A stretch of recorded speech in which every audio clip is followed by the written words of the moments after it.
Hello dear students, welcome on my YouTube channel smartly. स्वागत करता हूं दोस्तों आप सभी का एक बार फिर से हमारे ऑफिशियल यूट्यूब चैनल स्मार्टली पर। दोस्तों आज हम बेसिकली जो बात करेंगे, इस पूरे सेशन में जो भी हम बात करेंगे वो हमारी बात रहेगी sitting arrangement and puzzle questions की, राइट। बट इम्पॉर्टेंट ये रहेगा यहाँ पर कि आज मैं यहाँ पर सिर्फ और सिर्फ सिटिंग अरेंजमेंट की बात करूँगा आपसे। नेक्स्ट जो मेरा सेशन रहेगा उसमें पजल्स के क्वेश्चंस की बात करूंगा, नंबर फर्स्ट। नंबर टू, आज हम जो भी बात करेंगे वो बेसिकली आपको पहले भी मैंने बताया है कि हमने previous lecture input and output का सेशन लिया था। मेंस लेवल के लिए हम बात कर रहे थे। अगर अभी तक आपने वो मेरा वीडियो नहीं देखा है मेंस लेवल का तो आप ज़रूर से देख लीजिएगा, इनपुट एंड आउटपुट। आज भी हम सिटिंग अरेंजमेंट के मेंस लेवल की बात करेंगे, आपके जो मेंस लेवल के क्वेश्चंस कैसे पूछे जाते हैं, क्योंकि आप सभी को पता है अभी अपकमिंग जो इम्पोर्टेंट एग्ज़ाम है वो सारे मेंस के ही एग्ज़ाम हैं, राइट। सो होप उम्मीद करता हूँ सबकी तैयारी अच्छी चल रही है, आप सब लोग अपने घर पे सेफ हैं और अच्छे से पढ़ाई कर रहे हैं, राइट। तो चलिए बच्चों सीधा स्टार्ट करते हैं क्वेश्चंस की ओर। आज का जो हमारा क्वेश्चन है वो हमारा क्वेश्चन क्या है ज़रा देख लेते हैं। हमारा आज का क्वेश्चन है, हम दो क्वेश्चंस की बात करेंगे यहाँ पर। Study the following information carefully and answer the questions given below. यानी हमको जो इन्फॉर्मेशन दे रखी है, हमारे पास जो इन्फॉर्मेशन है हमें उसे पढ़ना है और जो भी क्वेश्चंस पूछे जाएंगे उनका हमें आंसर देना है। आपका फर्स्ट क्वेश्चन ये है, 10 persons are sitting in 2 rows. In row 1, A, B, C, D and E are sitting and all are facing south. And in row 2, P, Q, R, S, T are sitting and all are facing north. यानी यहाँ पर 10 persons है, 5 persons each row में हैं। ए B C D ई जो है वो south की तरफ फेस करके बैठे हैं और P Q R S T जो है वो नॉर्थ की तरफ फेस करके बैठे हैं, right. Each person sitting in row is facing another person of row 2। यानी जो रो 1 के पर्सन है वो रो 2 को फेस कर रहे हैं, राइट। यानी एक दूसरे के अपोजिट बैठे हैं, यानी आमने सामने बैठे हैं। 3 persons sit between Q and T. A face the person who sits third to left of T. 2 persons sit between A and B. P sits second to the right of S. And 2 persons sit between E and D who does not face P. So basically ये हमारा एक question है। Now इसे कैसे solve करेंगे वो भी मैं आपको बता देता हूँ। चलिए स्टार्ट करते हैं। 10 पर्सन्स हैं और A B C D E sitting facing to the south. तो आप क्या करो बच्चों, कई लोग डायरेक्ट स्टार्ट करते हैं, मैं आपको ट्रिक्स एंड टिप्स दे रहा हूँ। अगर साउथ देख रहे हैं तो आप यहाँ लिख लो A B C D and E. कहाँ देख रहे हैं बच्चों? साउथ देख रहे हैं। उसके बाद पी क्यू आर एस और टी कहाँ देख रहे हैं बच्चों? नॉर्थ देख रहे हैं आपके। नाउ आगे अगर हम बात करते हैं, आप देखो एक और चीज़ समझ लो, अगर आप नॉर्थ देखेंगे तो ये आपका राइट होगा, ये आपका लेफ्ट होगा, और यहाँ से देखेंगे लेफ्ट होगा और ये आपका राइट होगा, राइट। नाउ ये हो गया। अभी आगे चलते हैं। 3 persons sit between Q and T. देखिए 3 लोग क्यू एंड टी के बीच में बैठे हैं, तो अगर मैं क्यू यहाँ रखता हूँ 1 2 3 तो यहाँ कौन आ जाएगा? मेरा टी आएगा। अब टोटल एक लाइन में 5 है तो ये 5 हो गए, तो ये 100% है। 1 2 3 4 एंड 5 पर्सन यहाँ आएंगे। बट इंपॉर्टेंट पार्ट स्टूडेंट, ये जरूरी नहीं है कि क्यू यहीं आएगा, यहाँ पर टी भी आ सकता है और यहाँ पर क्यू भी आ सकता है, इसलिए मैं पॉसिबिलिटीज़ को साथ में लेकर चल रहा हूँ। उसके बाद बोला जा रहा है A face the person who sits third to the left of T. यानी जो ए फेस कर रहा है जिस पर्सन को, वो पर्सन टी के थर्ड लेफ्ट में बैठा है, राइट। अच्छा, अगर मैं इस टी की बात करता हूं तो यहां से लेफ्ट तो पॉसिबल है नहीं है, यानी ये वाला मेरा अरेंजमेंट रॉन्ग है। हम ऊपर जो फर्स्ट हमने बनाया है उसी से जाएंगे। तो टी के थर्ड लेफ्ट में चलिए ये वाला पर्सन है, तो यहां कौन आ जाएगा? मेरा ए आ जाएगा। मुझे यही बोला जा रहा है ना कि A face the person who sit third to the left of T. Now आगे बात करते हैं। 2 persons sit between A and B. तो ए यहाँ पर है तो डेफिनेटली बी यहीं आएगा। ए और बी के बीच में 2 लोग हो गए। P sit second to the right of S. P कहाँ बैठा है? Second to the right of S, यानी अगर मैं एस को यहाँ रखता हूँ तो एस का सेकंड राइट यही बनेगा ना। एस के सेकंड राइट में मेरा कौन हो गया, पी हो गया। नाउ आगे चलते हैं, two person sit between E and D. देखिए ई एंड डी के बीच में दो लोग बैठे हैं। अच्छा हम पहले एक और बात कर लेते हैं, अगर यहाँ पे पी आ गया, क्यू आ गया, तो हमारा यहाँ कौन आएगा, आर आएगा, ये फाइनल हो गया। अभी ऊपर चलते हैं, टू पर्सन सिट, ये हो गया हमारा, two person sit between E and D, लेकिन आगे कंडीशन दे रखी है, क्या दे रखी है, हु का मतलब होता है बच्चों, ध्यान से समझो, दो चीज आती है। हु जो होता है वो एकदम पड़ोसी के लिए आता है, यानी पड़ोस में कौन है इसके एकदम नियर में, D. D do not doesn't face P, यानी यहां पर डी नहीं आएगा, तो डी यहां आएगा मेरा, और यहां पर कौन रख सकता हूं मैं, ई, क्योंकि मुझे यही बोला जा रहा है ना कि ई और डी के बीच में दो लोग हैं। आगे अगर हम बात करते हो हमारा रह कौन गया, ए हो गया, बी हो गया, सी हमारा रिमेनिंग है, तो यहां पर कौन आ जाएगा, हमारा सी आ जाएगा। उम्मीद करता हूं आपने भी जो डायग्राम ड्रॉ किया है वो आपका डायग्राम भी यही वाला सेम डायग्राम बना होगा, राइट। सो हम लोगों ने इजीली इस क्वेश्चन को अरेंज किया है। उम्मीद करता हूं आप मुझे फटाफट कमेंट बॉक्स में बताते जाइए, अगर आप भी अभी पेन पेपर लेकर बैठे हुए हैं तो आपका भी डायग्राम सेम बना है क्या, राइट। नाउ अभी हम क्वेश्चंस की बात करते हैं, ऐसे क्वेश्चंस जो आपसे एग्जाम में पूछे जाते हैं। अगर सपोज पहला क्वेश्चन जैसे है कि who among the following face the person, who among the following face the person who sits immediate right of R. आप अपने आंसर्स मुझे जल्दी बताइए। मैंने आपसे पूछा है who among the following face the person who sits immediate right of R, यानी उस पर्सन, कौन सा पर्सन है जो आर के तुरंत राइट में बैठा हुआ है। तो यहाँ से आर के तुरंत राइट में कौन है, वो है ई, यानी मेरा आंसर क्या रहेगा, ई। देखो फिर से क्वेश्चन समझो बच्चों, who among following face, who among following face the person who sits immediate right of R, immediate right of R ये है, इसको कौन फेस कर रहा है, ई फेस कर रहा है, राइट। अगर ऑप्शन में ई है तो आप ई टिक करके आएंगे, वरना आप नन ऑफ दीज भी लिख के या टिक कर आ सकते हैं। नाउ क्वेश्चन नंबर 2 की बात करते हैं।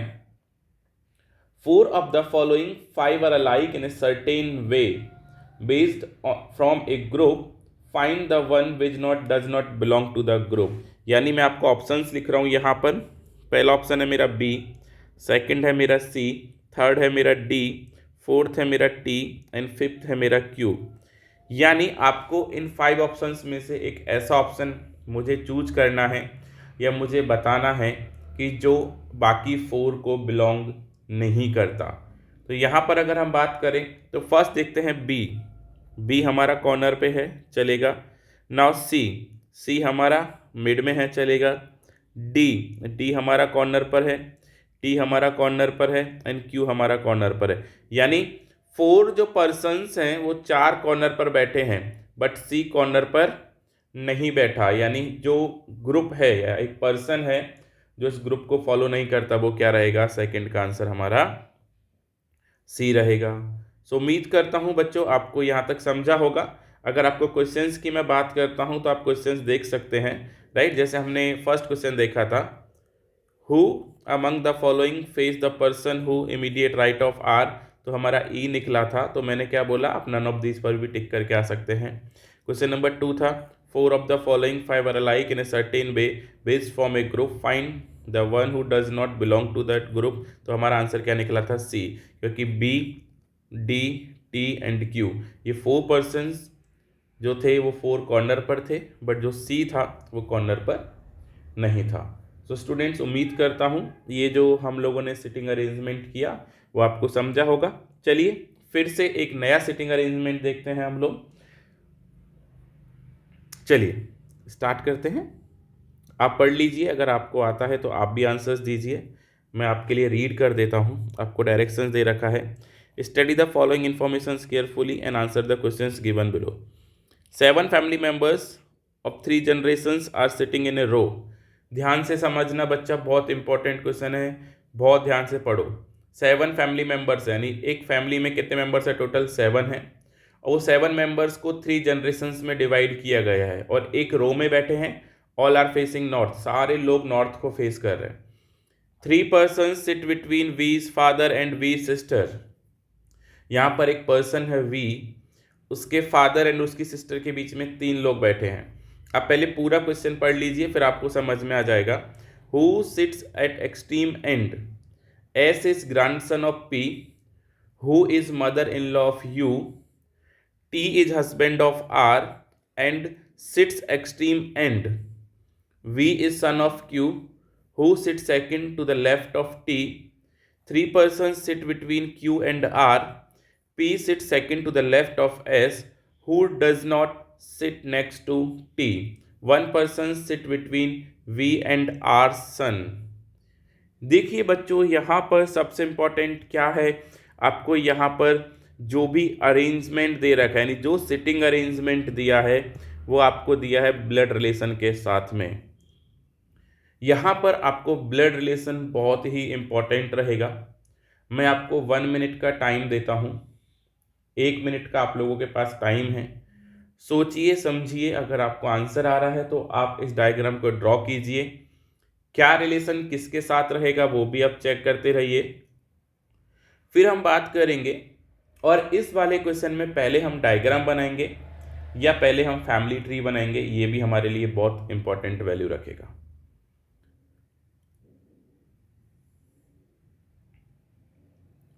अगर आपने इस वीडियो को अभी ज्वाइन किया है तो आप थोड़ा सा बैक जाकर देखिएगा, आपके लिए बहुत यूज़फुल रहेगा, क्योंकि जो भी हम बात कर रहे हैं यहाँ पर मेंस पैटर्न की बात कर रहे हैं बच्चों, ठीक है ना। ऐसे क्वेश्चंस आपको प्री में कम, मेंस एग्जाम में देखने को ज़्यादा मिलेंगे, चाहे वो आपका SBI हो या इवन तो आपका कोई भी एग्ज़ाम हो, राइट। चलिए 10 सेकंड और हैं आपके पास, 10 सेकंड्स लेफ्ट बच्चों। मुझे ये बताइए सिर्फ कि आप सबसे पहले इसमें डायग्राम ड्रॉ करोगे या फैमिली ट्री बनाओगे, बस मुझे ये बताइए, फिर हम धीरे धीरे आगे बात करेंगे।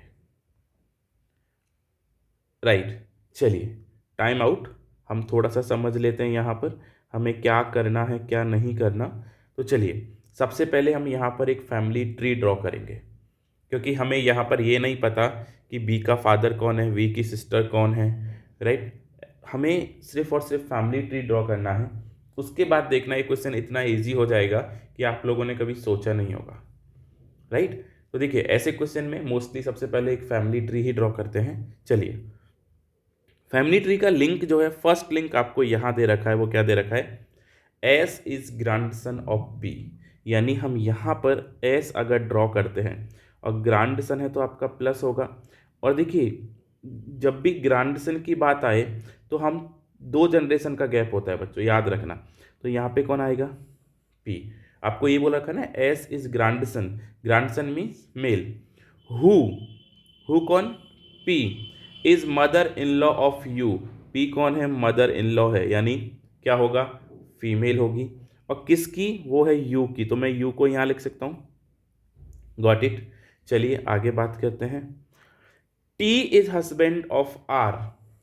देखिए बच्चों ध्यान से समझना, मैं आपको एक और चीज़ बोल रहा हूँ, यहाँ पर 3 जनरेशन है, फर्स्ट मेरी ये हो गई, सेकंड ये हो गई और थर्ड ये, तो इससे नीचे नहीं जाएगा ना उससे ऊपर जाएगा, ये एकदम क्लियर समझना, ठीक है ना। अभी हमें एक लाइन बोला जा रहा है कि वो क्या है, T is husband of R, तो पहले ये समझ लो कि टी कौन है, हस्बैंड है किसका, आर का, तो आर कौन होगी, फीमेल। बच्चों ये मैंने साइड में लिखा है क्योंकि ऊपर मुझे अभी कोई रिलेशंस पता नहीं है, ठीक है ना। चलिए अब वो कहाँ बैठा है कहाँ नहीं बैठा वो छोड़ो। V is son of Q, जो V है वो किसका बेटा है, Q का बेटा है। तो देखो यहाँ पर एक चीज़ समझो, ये जो है वो कौन हो गया, प्लस हो गया, ये माइनस हो गया, यानी मेल हो गया फीमेल हो गया। और जनरेशन जा नहीं सकती है, मदर इन लॉ है तो ये माइनस लिख सकता हूँ मैं। तो ये अगर कह सकते हैं ना कि P अगर मदर इन लॉ है U की, तो U ने किसी ना किसी से तो मैरिज की होगी ना। तो यहाँ पर आप देखिएगा कि V is son of Q, तो मैं यहाँ पे कौन डाल सकता हूँ, V डाल सकता हूँ। और अगर V बेटा है किसका, Q का बेटा है, तो P एंड Q आपस में क्या हो जाएंगे, हस्बैंड एंड वाइफ हो जाएंगे, राइट। आगे चलिए, आगे कुछ है क्या, who sit second to the left of T, 3 person sit between Q and R and और कुछ नहीं है, ठीक है ना। अभी देखिए टी एंड आर, लेकिन आपको बच्चों एक लाइन जो बोली है वो क्या है, 3 पर्सन सिट बिटवीन वीज फादर, वीज का फादर हो गया एंड बी सिस्टर, तो बी की सिस्टर कौन होगी यहाँ पर, आर होगी बच्चों, यही यहाँ पर इंपॉर्टेंट रहेगा। और आर ने किससे मैरिज की है, वो है आपका टी से।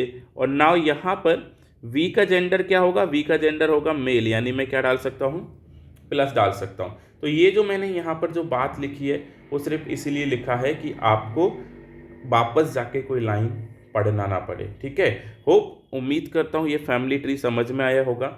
नहीं समझा तो एक बार वीडियो को पॉज करो, फिर से जाइए, बैक जाइए और फिर से देखिए। नाउ अभी हम क्वेश्चन की बात करते हैं। क्वेश्चन क्या है हमारा, 3 पर्सन सिट बिटवीन वीज फादर एंड बी सिस्टर और हु मतलब कौन, बी की बहन, सिट एक्सट्रीम एंड यानी लास्ट में बैठी है। तो चलो बी की सिस्टर कौन है, आर। अगर मैं आर को यहाँ रखता हूँ तो बाकी लोग कहाँ बैठेंगे, एक्सट्रीम एंड मेरा लेफ्ट हैंड हो गया, तो 1 2 3 4 5 6, तो 7 पर्सन्स हो गए, चेक कीजिएगा। नंबर 2, कई लोग सोच रहे सर ऐसा क्यों, तो अगर मैं बोलता हूँ कि चलिए बच्चों अगर मैं आर को यहाँ रखता हूँ तो 7 पर्सन्स मेरे इधर होंगे ना, 3 4 5 6 7।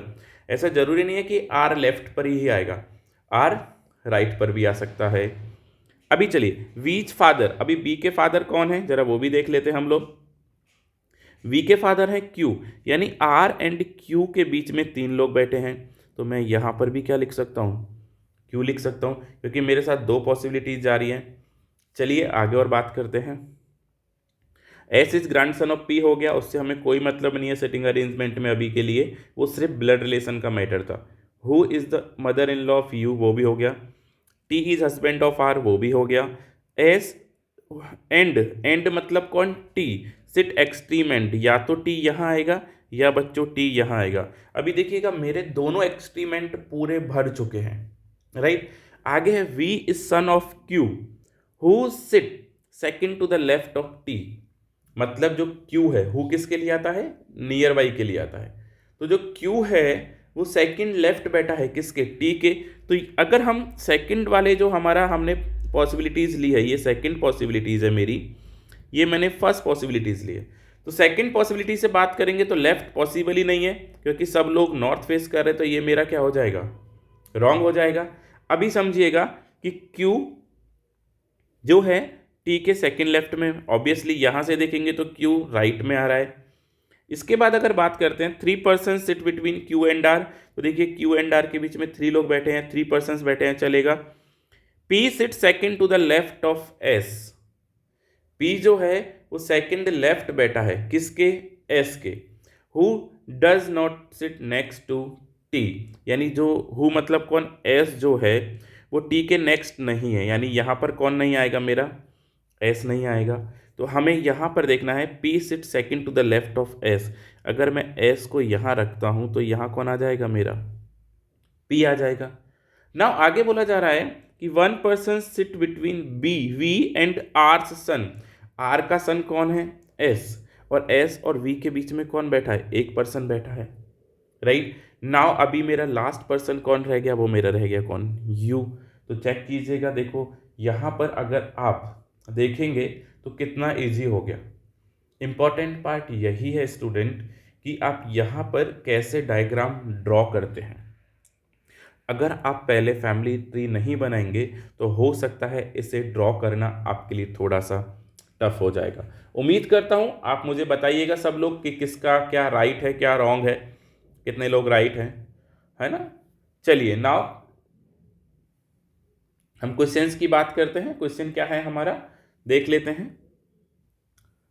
आप ये डायग्राम एक बार अपनी कॉपी में बना लीजिए, आपके लिए हेल्पफुल रहेगा, है ना।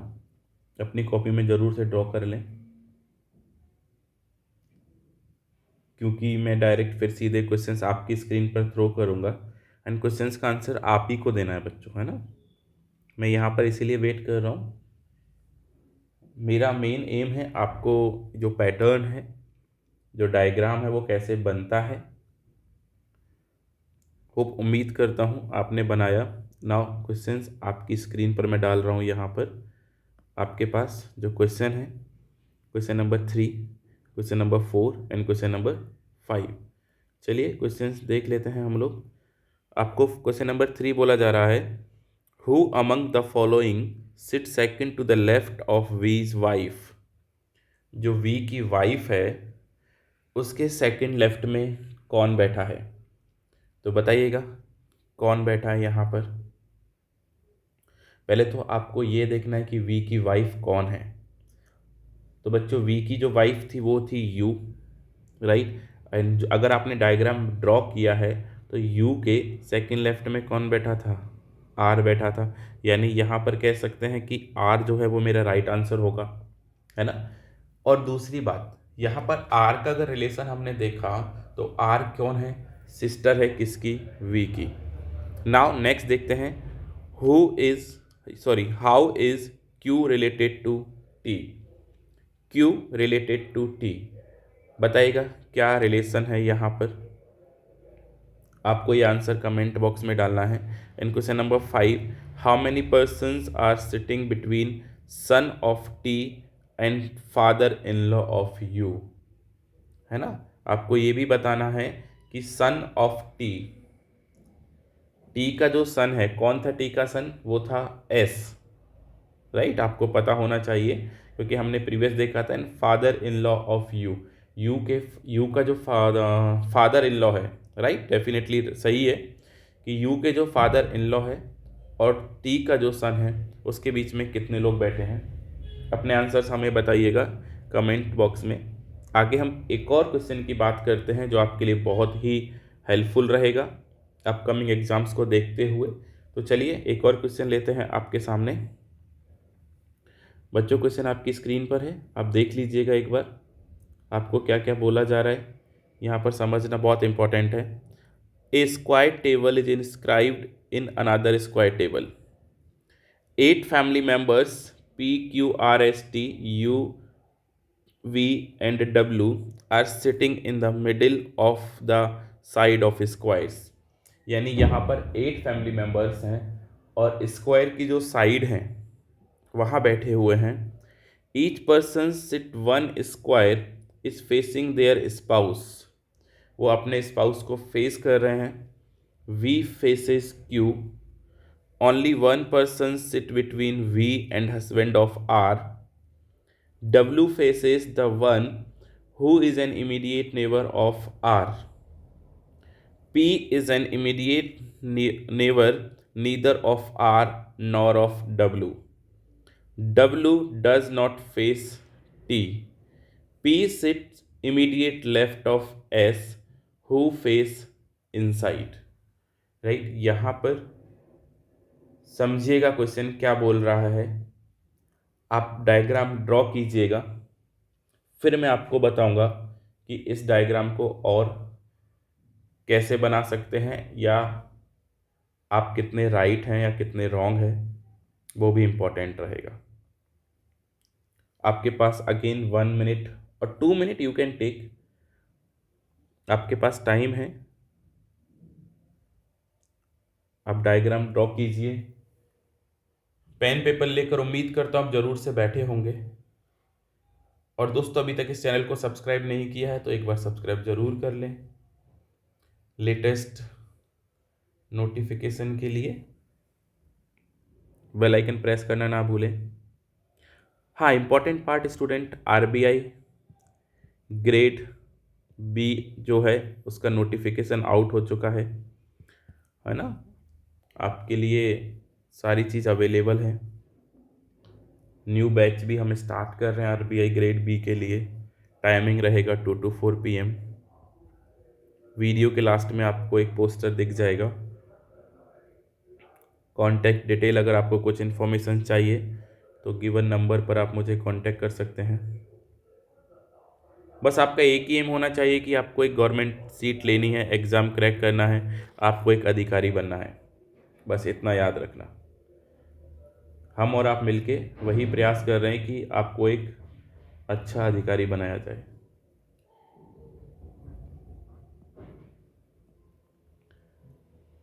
चलिए तो स्टार्ट करते हैं, बनाते हैं। क्या बोला जा रहा है आप लोगों को?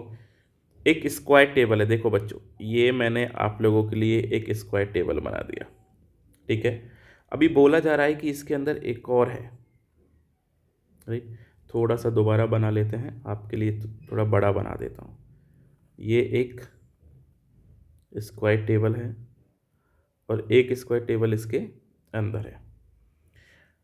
8 फैमिली मेम्बर्स हैं, एक दूसरे को फेस कर रहे हैं, तो आप ये समझ लीजिएगा कि एक दूसरे को फेस कर रहे हैं। यहाँ पर ये गलत है, यहाँ पर एक दूसरे को फेस कर रहे हैं। चलिए, now we face Q. We जो है वो किसे फेस कर रहा है? क्यू को फेस कर रहा है।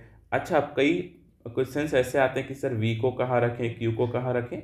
जहाँ भी आपका मन करता है आप वहाँ रख सकते हैं, ऐसा कुछ भी नहीं है। तो सपोज मैं वी को यहाँ रखता हूँ तो क्यू यहाँ आएगा मेरा।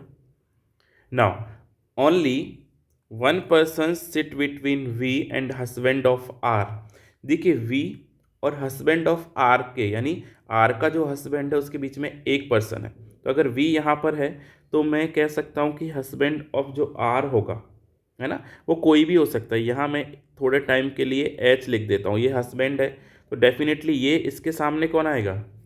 आर आएगा, क्योंकि वो एक कहते हैं ना, यहाँ पर लिखा है each person sit at one square is facing their spouse, यानी एक दूसरे को फेस कर रहे हैं। अभी चलिए आगे क्या बोला जा रहा है? W face the one who is an immediate neighbour of R। W किसे फेस कर रहा है? जो इमीडिएट नेबर है, किसका? R का। तो R का इमीडिएट नेबर कौन है? या तो ये होगा या ये होगा। यहाँ तक समझ में आ रहा है ना? तो W कहाँ आएगा? या तो W यहाँ आएगा या W यहाँ आएगा, क्योंकि R के जो इमीडिएट नेबर है उनको फेस कौन कर रहा है? W कर रहा है। आगे चलते हैं। R is an immediate neighbor of, sorry, P is an immediate neighbor neither of R nor of W। यानी जो है P जो है वो ना तो किसका पड़ोसी है? W का पड़ोसी है, ना वो P का पड़ोसी है। तो देखिए यहाँ पर अगर जो P है वो R एंड W का पड़ोसी नहीं है, तो यहाँ पर आप मान के चलो कि P दोनों साइड नहीं आएगा। लेकिन आपको एक लाइन बोला जा रहा है आगे कि आपको बोला जा रहा है W does not face T, यानी W जो है वो T को फेस नहीं करेगा। यहाँ पर मैं लिख कर क्रॉस कर देता हूँ। आगे देखिएगा, P sits immediate left of S। अभी देखिए यहाँ पर अगर ये प्लेस ऑलरेडी फिक्स है, ये प्लेस ऑलरेडी फिक्स है, तो P या तो यहाँ पर आएगा या P यहाँ पर आएगा। अब यहाँ पर ये है कि S कौन होगा? तो डेफिनेटली S यहाँ पर जो R का हस्बैंड है वो S होगा, और S के इमीडिएट लेफ्ट में यानी यहाँ पर W नहीं आएगा, यहाँ पर कौन आएगा? P आएगा। तो W का प्लेस मेरा कौन सा फिक्स हो गया? ये मेरा W का प्लेस फिक्स हो गया। हु फेस इनसाइड, हु मतलब कौन? S। तो देखिएगा S अंदर की ओर ही फेस कर रहा है, इसलिए अभी एक और हिंट दे रखा है यहाँ पर, हु फेस इनसाइड। अभी चलिएगा एक और बात करते, देखिए टोटल पर्सन्स कितने हैं? 8। W does not face T, W T को फेस नहीं करता, तो W T को फेस नहीं करता तो T को फेस कौन करेगा? P करेगा। अभी हमारे पास एक और पर्सन रह गया, वो कौन रह गया जरा चेक कर लेते हैं। वो हमारे पास रह गया U। तो W को कौन फेस करेगा बच्चों? U फेस करेगा। देखिए क्वेश्चन जो था वो हो सकता है थोड़ा सा बड़ा था, लेकिन जैसे ही आपने इसे सॉल्व करने का ट्राई किया, आपने वन बाय वन आप स्टेप बाय स्टेप आगे गए, ये क्वेश्चन एकदम इजी हो गया। नाउ क्वेश्चंस की और बात कर लेते हैं। क्या क्वेश्चन है यहाँ पर? पहला क्वेश्चन है, who among the following sit immediate right of wife of S.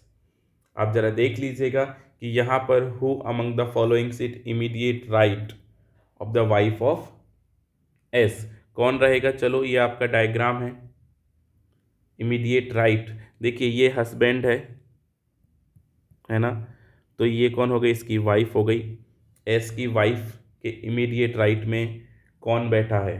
तो बताइएगा, ये आपके ऑप्शंस हैं। तो यहाँ पर आप देखेंगे तो आपको क्या निकल के आएगा?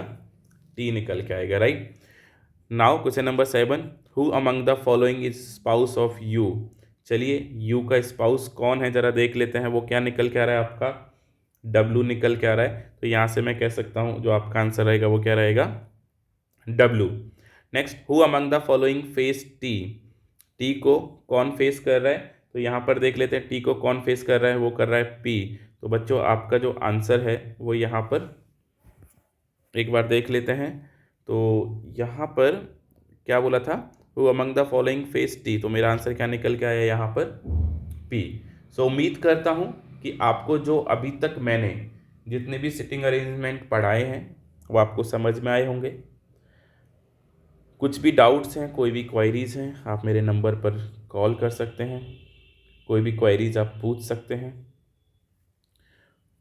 कितने लोगों का अभी तक जो हम लोगों ने डायग्राम बनाए हैं वो तीनों राइट आए हैं, वो भी आप मुझे बताते रहिएगा।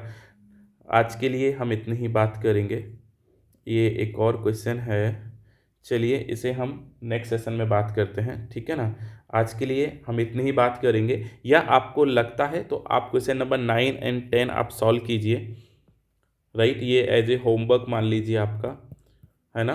आप चाहे तो स्क्रीनशॉट ले सकते हैं, कुछ टाइम के लिए स्क्रीन आपके सामने है। मैं इस क्वेश्चन का सॉल्यूशन आपके लिए पक्का नेक्स्ट सेशन में लेकर आऊँगा विद पजल। हम नेक्स्ट सेशन में पजल के साथ ज़रूर मिलेंगे, राइट। बहुत इंपॉर्टेंट रहेगा मेंस लेवल का पजल। तब तक आप इस क्वेश्चन को सॉल्व कीजिए। ये इसके क्वेश्चन नंबर 13 एंड 14 दो क्वेश्चन हैं आप लोगों के सामने, राइट। आज के लिए बच्चों हम इतनी ही बात करेंगे। Thank you so much, thanks for watching this video. Please अपने फीडबैक हमें ज़रूर से कमेंट बॉक्स में शेयर करें, इस वीडियो को शेयर करें, हमें फॉलो करें, लाइक करें, बेल आइकन को प्रेस करें, राइट। आज के लिए इतनी ही बातें। Thank you so much, thanks for watching this session. Bye bye and take care.